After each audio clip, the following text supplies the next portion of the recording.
வணக்கம் நண்பர்களே. அடுத்த வீடியோவுக்கு செல்லலாம். இப்போ நம்ம போர் நடந்துட்டு இருக்கிறத பற்றி தான் நம்ம பேசிகிட்டு இருக்கோம். இந்த போர் நிறுத்தினா நம்மளுக்கு எவ்வளோ லாபங்கள் ஏற்படுங்கிறது நம்மளுக்கு எல்லாருக்குமே தெரியும்.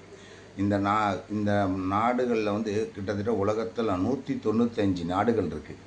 அந்த 195 நாடுகளுமே எல்லாமே சொல்கிறது அவங்கவுங்க கேட்கக்கூடியது. அவங்கவுங்களுக்கு ஒரு பெரிய பெரிய பிரச்சனைகள் இருக்கும்.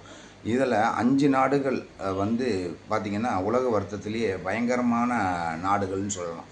காரணம் என்னன்னு கேட்டிங்கன்னா 5 நாடுகள் வந்து உலக பொருளாதாரத்தில் நிறைய பங்குச்சந்தை, இது கட்டுமான பணி, அப்புறமேல் காரு, இது மாதிரி உள்ளதெல்லாம் நிறைய பிரச்சனை இருக்குது. அந்த இதெல்லாம் பார்த்திங்கன்னா இதில் வந்து நிறைய நம்மளுக்கு பணம் நிறையா வெளிநாட்டிலேருந்து தான் நம்மளுக்கு நிறையா வருது.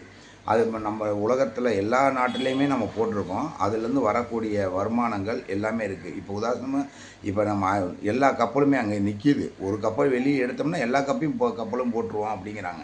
அது மாதிரி பயமுறுத்தும் போது நம்ம என்ன செய்ய முடியும் சொல்லுங்கள்? அது மாதிரி நிறையா வர வேண்டிய பொருட்கள் இங்கே வராமல் இருந்துச்சுன்னா விலைவாசிகள் உயரும்.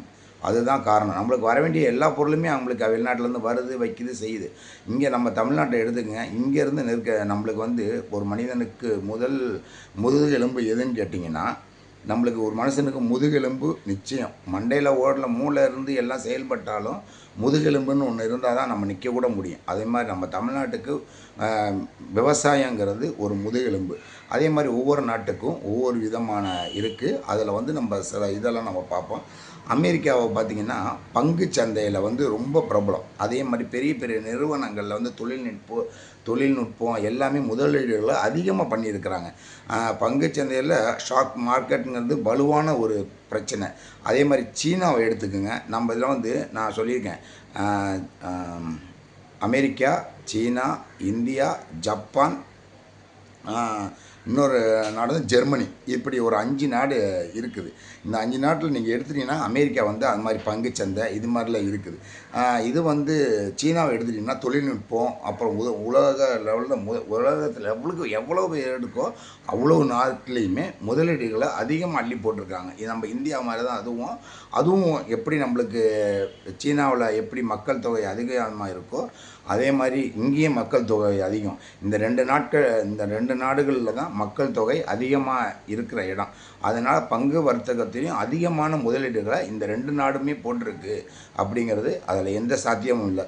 ஜப்பானை பார்த்துட்டிங்கன்னா உலக அளவிய நிறுவனங்கள் நிறையா நம்மளுக்கு பண்ணிகிட்ருக்குது.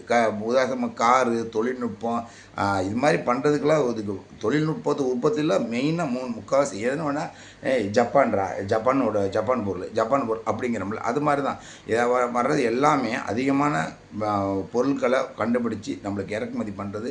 கார்லேருந்து எல்லாமே அவங்க தான் அதிகமான லெவலுக்கு நம்மளுக்கு உற்பத்தி பண்ணுறதுக்கு. வெளிநாடுகள் மட்டும் எல்லா இடங்கள்லையுமே ரொம்ப அவங்க மட்டும் கரெக்டாக இந்தந்த நாட்டில் பண்ணினா தான் கரெக்டாக இருக்கும். அதில் இந்தியாவும் ஒன்று தான் அப்படிங்கிறத நம்ம பெருமிதம் கொள்ளணும்.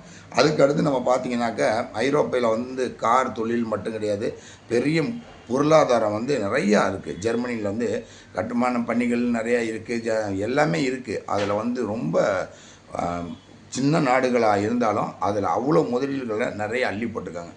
இந்தியா பார்த்திங்கன்னா ரொம்ப சொல்ல வேண்டியதே இல்லை. நம்ம ஸ்டாக்குக்கு எங்கெங்கெல்லாம் அள்ளி போட்டு வச்சுருக்கிறோமோ எல்லா பணத்தையும் அங்கங்கே அள்ளி போட்டு வச்சுருக்கோம். முதலீடுகளும் அங்கேருந்து தான் நம்மளுக்கு நிறையா வருது. அதனால தான் நம்மளுக்கு எதுவுமே கொஞ்சம் சமாளிக்கக்கூடிய சூழ்நிலைகள் உருவுது. நம்ம நாட்டில் எப்படி 95 நாடுகளில் எப்படி இருக்குதோ அதே மாதிரி இந்தியாவுக்கு இருக்கிற மாநிலங்களோ இதுங்களும் நம்ம வச்சு பண்ணிகிட்ருக்கோம். 550 இதுங்களையும் வச்சு ஊர்களையும் வச்சு சமாளிக்கிறோம்னா இப்படி தான் நம்ம பண்ண முடியும். பணம் வரவு அதிகமாக வர தான் நம்மளுக்கு எல்லாமே இருக்கும். ஆனால் வர்றது எல்லாமே ஸ்டாப் ஆகி போச்சுன்னா இங்கேயும் விலை உயரும் அப்படிங்கிற ஒரு இது இருக்குது. இதில் வந்து 5 நாடுகளில் வந்து சுருக்கமாக சொல்லப்போனால் அமெரிக்கா, சீனா, ஜப்பான், ஜெர்மனி போக அந்த 5 நாடுகள் வந்து நிறைய பொருளாதாரத்தில் நிறைய முதலீட்டுகளை போட்டு வச்சுருக்காங்க. நம்மளுக்கு வந்து அந்த அளவுக்கு இருக்கிறதுனால தான் இந்த அளவுக்கு நம்மளால் வாழ முடியுது. இவங்க எல்லாமே கட்டமைப்பு செஞ்சு ஒரே ஒன்றா கூடி நம்மளுக்கு இது பண்ணினா மட்டும்தான் இந்த இதெல்லாம் நம்மளுக்கு வரும். இதில் 5 நாடுகளும் சேர்ந்து நம்மளுக்கு கொஞ்சம் சொல்லி அதுக்கப்புறம் நம்ம பண்ணினா தான் இந்த போர்கள் பற்றி கொஞ்சம் ஓடும். அதையும் இந்தியா தலையிட்டால் நிச்சயம் வெல்ல முடியாது, எதுவுமே கிடையாது என்பதில் நம்ம காலரை தூக்கி விட்டு சொல்லலாம்.